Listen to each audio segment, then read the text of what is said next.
Welcome बच्चों। आज के लेक्चर में हम बच्चे डिस्कस करेंगे इंट्रोडक्शन टू प्रोबेबिलिटी। इस चैप्टर के जितने भी कॉन्सेप्ट्स हैं बच्चों, ठीक। तो प्रोबेबिलिटी आपको पता है गेम ऑफ चांस, जिसे आप बोलते हो किसी चीज़ का होना या ना होना, ठीक है। आप डेली लाइफ में कई ऐसी एक्टिविटी करते हो, ये हो सकता है, ये नहीं हो सकता, इट मीन्स ये इसकी प्रोबेबिलिटी है। उसके बाद आ गया आपका कोई एक्सपेरिमेंट। तो एक्सपेरिमेंट का मीनिंग क्या होता है? प्रोसेस होता है जिसमें result some well defined outcome. जैसे आप एक्सपेरिमेंट करते हो कि एक वीक में कितने डेज होते हैं, 7, तो उसका कुछ ना कुछ पॉसिबल रिजल्ट आएगा। उसके बाद आप कॉइन को फ्लिप करते हो, टॉस करते हो, जो भी है उसमें कुछ ना कुछ रिजल्ट आएंगे ना, उसको हम क्या बोलेंगे बच्चों? एक्सपेरिमेंट बोलेंगे। तो आउटकम क्या होगा?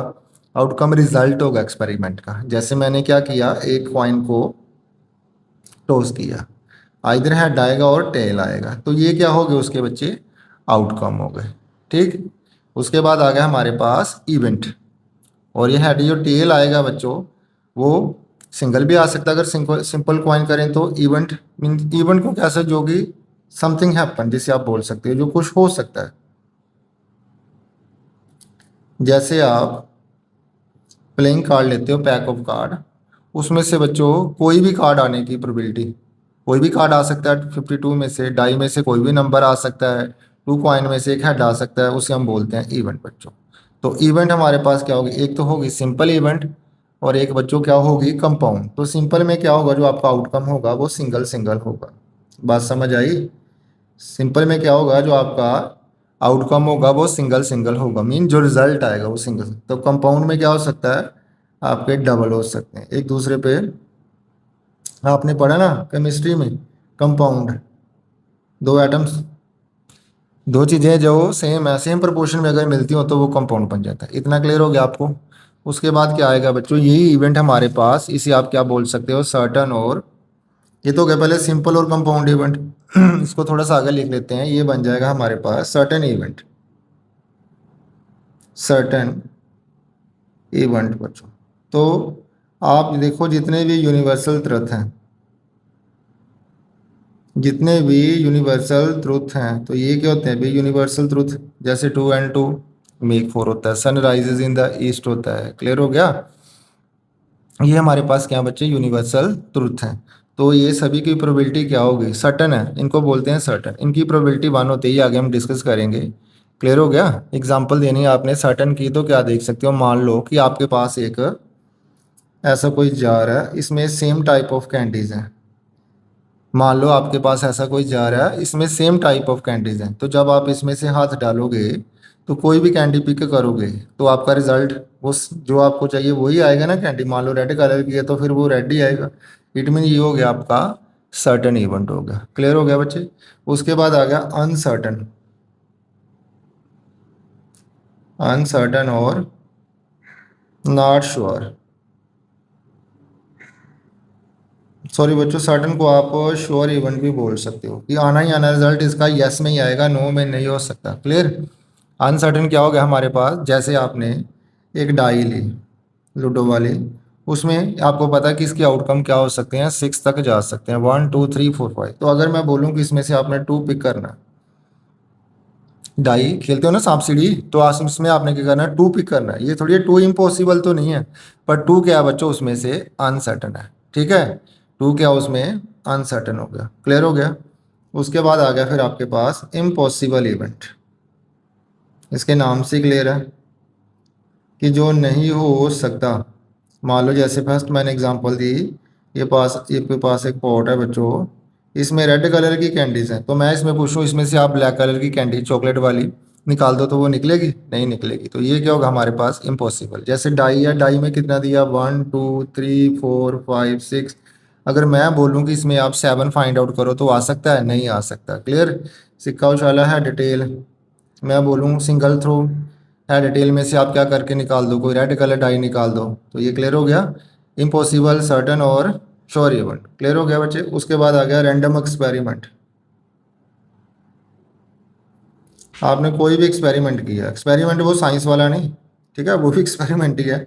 आपने कोई भी मैथमेटिकल एक्सपेरिमेंट किया, जैसे सिक्का उछाला, ठीक है, ये तो जनरल है, जब खेलते हो तो उसमें हमें पता होता है कि ये इसके रिजल्ट आने हैं, ठीक है। जैसे कॉइन ही फ्लिप किया तो ये हमें पता कि हेड या टेल, पर हमें ये नहीं पता कि हेड आएगा या टेल आएगा। इसको हम बोलते हैं बच्चों रैंडम एक्सपेरिमेंट। ठीक है, पैक ऑफ कार्ड में 52 कार्ड्स हैं, हमें नहीं पता कि क्या आएगा, तो ये क्या हमारे पास हो गया, रैंडम एक्सपेरिमेंट हो गया बच्चों। आई होप कि आपको क्लियर हो गया।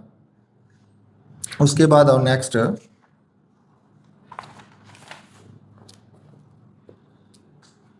है बच्चे हमारे पास प्रोबेबिलिटी स्केल। प्रोबेबिलिटी स्केल बच्चों, तो ये स्केल एक मेज़र करने का तरीका है कि प्रोबेबिलिटी में हम क्या क्या लिख सकते हैं जी। जैसे इवन आ गया, मोर लाइकली आ गया, सर्टन आ गया। मैंने बोल दिया, थोड़ा शॉर्ट में लिखा, ठीक है। इसमें क्या हो गया, लेस लाइकली हो गया। इसमें क्या हो गया, इम्पॉसिबल इवेंट हो गया। ठीक, मोर लाइकली मीन कि हमारे पास क्या होगा बच्चे, फिर से मैंने एग्जांपल दी कि जिसमें आपको पता है कि ये रिजल्ट आएगा ही आएगा। फिर से कोई खाने पीने वाली एग्जांपल ले लो डेली लाइफ में से कोई भी आप, जो पता कि ये चीज़ परमानेंट होके रहेगी। ठीक है, तो वो होगा, सॉरी मैंने गलत बोला, पहले तो आ जाओ इवन। इवन का मतलब क्या होता है, जैसे आपने कॉइन टॉस किया, उसमें आपको पता क्या आएगा, हेड या टेल आएगा, यही आएगा। तो दोनों के आने के चांसेस बच्चों क्या हैं, इक्वल हैं, तो ये हो जाएगा, इसको हम बोलते हैं इवन या इक्वली लाइकली। क्या बोलते हैं, इवन या इक्वली लाइकली बच्चों। क्लियर हो गया। ठीक, उसके बाद more likely. More likely mean कि जो ज़्यादा आ जाए। ठीक, जैसे आपने कार्ड का 50 प्ले कार्ड लिया, तो उसमें कितने पत्ते होते हैं, 1 से लेके 52 तक, एस बोलते हैं उसको। तो टोटल कार्ड्स कितने होते हैं बच्चों, 52। ठीक, पर इसमें जो हमारे पास क्या होते हैं, जो नंबर होते हैं 2 to 10 वो 32 होते हैं। ठीक है, जो 2 to 10 नंबर होते हैं वो 32। अगर मैं पूछूं कि 2 और 10 आने के जो चांसेस हैं प्लेइंग कार्ड में से, वो क्या हो जाएंगे, ज़्यादा हो जाएंगे। इसको हम क्या बोलेंगे, मोर लाइकली। क्लियर हो गया, I hope. More likely clear हो गया, इवन क्लियर हो गया, certain clear. Certain mean sure है, फिर वो कैंडी वाला एग्जांपल ले लो कि आएगा ही आएगा। ठीक, उसके बाद आ गया लेस लाइकली। लेस लाइकली बच्चे क्या हुआ हमारे पास, जैसे मैंने आपको पहले भी एग्जांपल दी थी, आप डाई में कोई भी डाई रोल करते हो, तो जितने भी नंबर आने हैं इनकी प्रोबेबिलिटी, ये नहीं कि इम्पॉसिबल है, पर आने के चांसेस क्या हैं बच्चों, हमारे पास कम है। इसको हम क्या बोलते हैं, लेस लाइकली बोलते हैं। क्लियर। तो इम्पॉसिबल मीन जो चीज़ हो ही नहीं सकती। जैसे अभी आपकी एज होगी 12 से 13 के बीच में, 9th में 13 से 14, तो आप अभी बूढ़े हो सकते हो, इम्पॉसिबल। तो ये हो गया हमारे पास प्रोबेबिलिटी स्केल बच्चों। इतना क्लियर हो गया। उसके बाद आ गया हमारे पास मैथमेटिकली, इसको कैसे लिखेंगे।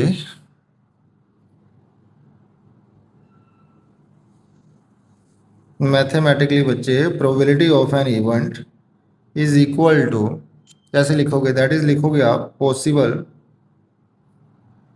Outcomes by total outcome. जितना सिंपल हो सकता है लिखो।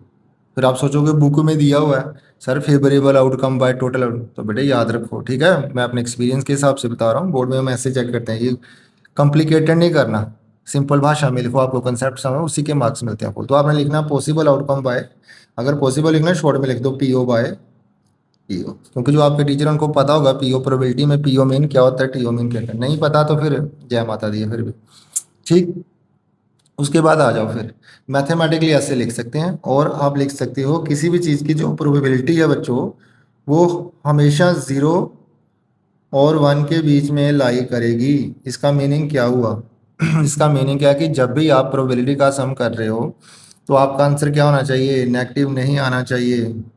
आपका आंसर नेगेटिव नहीं आना चाहिए। नेगेटिव प्रोबेबिलिटी नहीं होती है बच्चों। Negative probability mean your answer is wrong. ठीक है, नॉट हो सकती है, इम्पॉसिबल। क्लियर हो गया इतना। उसके अलावा और आपका जो आंसर है वो 1 से ग्रेटर नहीं होना चाहिए। बात समझ आई। 0 से 1 के बीच में क्या मीनिंग है कि जो आपकी प्रोबेबिलिटी है उसका आंसर आपका क्या आना चाहिए, वो 0 से तो बड़ा होना चाहिए। 0 से बड़ा मीन पॉजिटिव होना चाहिए, और 1 से छोटा होना चाहिए। इक्वल भी हो सकता है 1 के, तो ये मैथमेटिकली हो गया। ठीक, उसके बाद आ गया probability of an event plus probability of not an event. किसी चीज़ का होना या ना होना, दोनों का सम कितना होगा बच्चे, 1 होगा। Probability of an event not an event कितना होगा, 1। तो अगर आपको प्रोबेबिलिटी ऑफ एन इवेंट चाहिए तो आप क्या करो, 1 में से प्रोबेबिलिटी ऑफ नॉट की निकाल दो।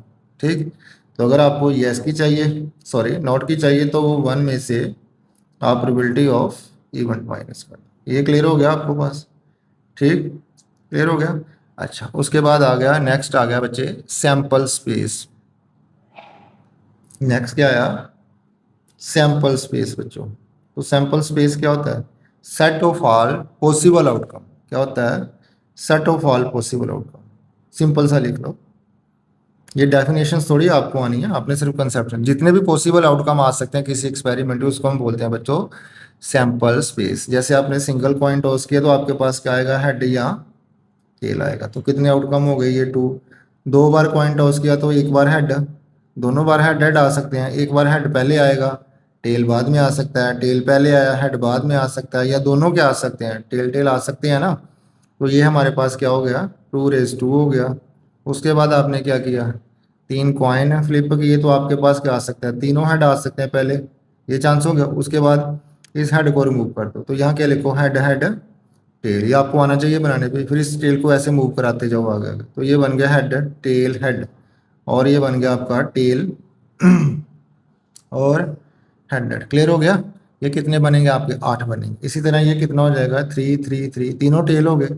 उसके बाद टेल हेड, टेल आ गया, फिर टेल हेड, फिर सॉरी मैंने गलत बोला, टेल टेल हेड आना था, ठीक है। हेड टेल टेल आ गया बच्चों, ठीक। तो इसमें आउटकम कितने आ गए?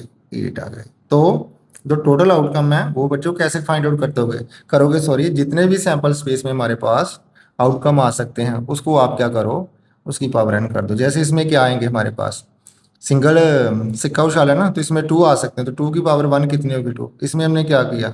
आप जब सिंपल कॉइन को टॉस करते हो आपको पता है इधर हेड आएगा या टेल है, तो आउटकम कितने आएंगे? 2। पर ये डबल कॉइन है तो कितने हो जाएंगे? 2 रेज 4 आएंगे। इसी तरह 3 को किया आपने 3 बार, कॉइन को फ्लिप किया तो ये कितना हो जाएगा बच्चों? 2 की पावर 3 कितना हो जाएगा? 8 हो जाएगा। क्लियर हो गया? तो नेक्स्ट आ गया बच्चे हमारे पास अभी डाइस के केस हम डिस्कस करेंगे। Single throw of a die. तो जब आप सिंगल थ्रो करते हो उसके पास सैंपल स्पेस क्या आता है बच्चा हमारे पास? 1 2 3 4 5 और 6, यही आएगा ना।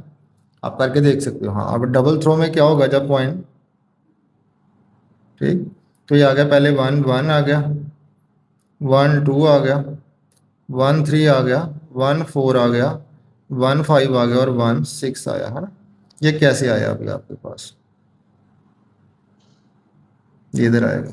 अच्छा, मान लो पहले आपने क्या किया? एक डाई को थ्रो किया तो उसका 1 आपने फिक्स कर दिया कि मान लो एक आया। कर सकते हो एक्सपेरिमेंट, डाई लेना 1 फिक्स कर दो। फिर आपको पता कि 1 के साथ बच्चे जब हम सेकंड डाई रोल करेंगे तो 1 के साथ क्या आ सकता है? 1 आ सकता है, 2 3 4 5 6 ऐसे आ सकता है ना। ये फर्स्ट हो गया।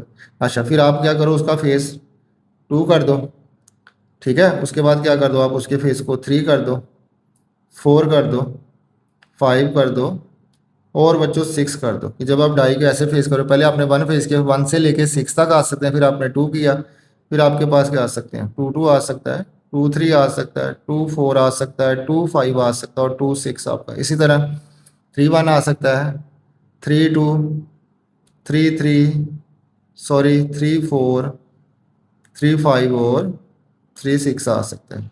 इसी तरह आप ये 4 6, ये 5 6 और ये आपका 6 6 आ सकता है बच्चों। क्लियर हो गया?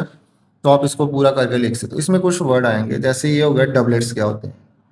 तो डबलेट्स जैसे 2 2, सॉरी 1 1 पहले आना चाहिए था, 3 3, उसके बाद 4 4, 5 5 और 6 6, इनको हम क्या बोलते हैं बच्चों? डबलेट बोलते हैं। तो और जैसे मिनिमम सम कितना है यहाँ पे? मिनिमम, सॉरी, मिनिमम सम है बच्चों हमारा 1 + 1 2 बच्चों। तो मैक्सिमम कितना होगा फिर? मैक्सिमम होगा 6 + 6 दैट इज इक्वल टू 12 होगा। क्लियर हो गया इतना? ठीक। इसमें टोटल आउटकम कितने बनेंगे? सिंगल थ्रो डाई किया तो वो 6 रेज है ना। अगर एक बार डाई को रोल करोगे तो वो कितना बन जाएगा? 6 की पावर 1, तो वो 6 ही आएगा। 2 बार करोगे तो 6 रेज 2, तो ये बन जाएगा 6 × 6 36। 3 बार करोगे तो वो कितना हो जाएगा? 6 × 6 × 6 216। आई थिंक आपको ये क्लियर हो चुका होगा। क्लियर हो गया? उसके बाद देख सकते हैं प्रोबेबिलिटी ऑफ कार्ड्स बच्चों। तो ये भी इंपॉर्टेंट है। ये बस ये लास्ट टॉपिक आपका। तो कार्ड आपको पता है ऐसे कितने होते हैं, तो ये आप सभी को पता भी, ठीक। ये ऐसा हो गया, इसका भी कुछ नाम है, अभी बताता हूँ आपको। तो ये हो गया हमारे पास ऐसे, गुदुम्बसा हो गया ये हमारे पास ऐसे, और ये ऐसे हो गया भाई। ठीक, इसको बोलते हैं बच्चों, पता आपको क्या बोलते हैं, इसको बोलते हैं हार्ट। और ये क्या हुआ हमारा, diamond. This is spade and this is club बच्चों।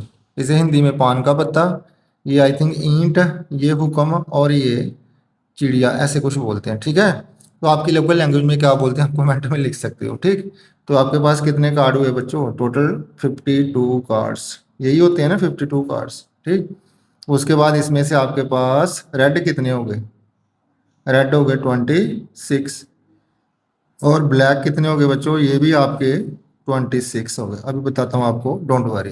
रेड आगे टू टाइप के हो गए, एक तो हो गया आपका हर्ट, और सेकंड कौन सा हो गया फिर, डायमंड। इन दोनों के कितने कितने हो गए बच्चे, 13 सिमिलरली एक आपका स्पेड आएगा, और दूसरा कौन सा आएगा, क्लब आएगा। इनके भी कितने हो गए आपके, 13। अभी देखो टोटल हो गए ना हमारे पास 52, 13 4 जा 52। ठीक, इसमें ऐसे लिखा होता है जैसे A 2 3 4 5 6 7 8 9 10, उसके बाद Q और K बच्चों। ए हमारा क्या होता है, इसको हम बोलते हैं एस।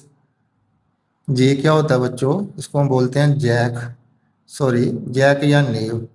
क्यों आपको पता है, क्वीन होती है। और के क्या होता है बच्चा आपका, किंग होता है। चल गया पता इतना। ठीक, तो ये देखो, ये मान लो सारे 1 से लेके 13 तक है। ये A 1 होता है, 2 3 4 5 6, ये जे 11 नंबर, ये 12 नंबर, और ये 30 नंबर, इसकी वेटेज इतनी होती है। ठीक, तो हार्ट के भी कितने हो गए 13, डायमंड के भी कितने हो गए 13, स्पेड के भी 13, और क्लब के। तो टोटल आपके पास कितने हो गए बच्चे, 52 कार्ड्स हो गए। इतना क्लियर हो गया। उसके बाद जो हमारे पास ये वाले हैं जे क्यू और के बच्चों, ये इन पे पिक लगी होती है, तो इसलिए इनको क्या बोलते हैं, फेस कार्ड बोलते हैं। क्लियर हो गया। तो अगर ये हार्ट के 3 हुए, 3 डायमंड के हुए, 3 आपके स्पेड के हुए, 3 किसके हुए बच्चों, क्लब के हुए, तो टोटल कितने हो जाएंगे, 3 cross 4 is equal to 12। Mean आपके पास कितने फेस कार्ड होंगे बच्चों, 12 फेस कार्ड होंगे। तो this is all from intro. जो भी इंट्रो आपकी ये मैंने डिस्कस कर दी। आई होप आपको ये हेल्पफुल रही होगी बच्चों। Thank you for watching, have a nice day, God bless you.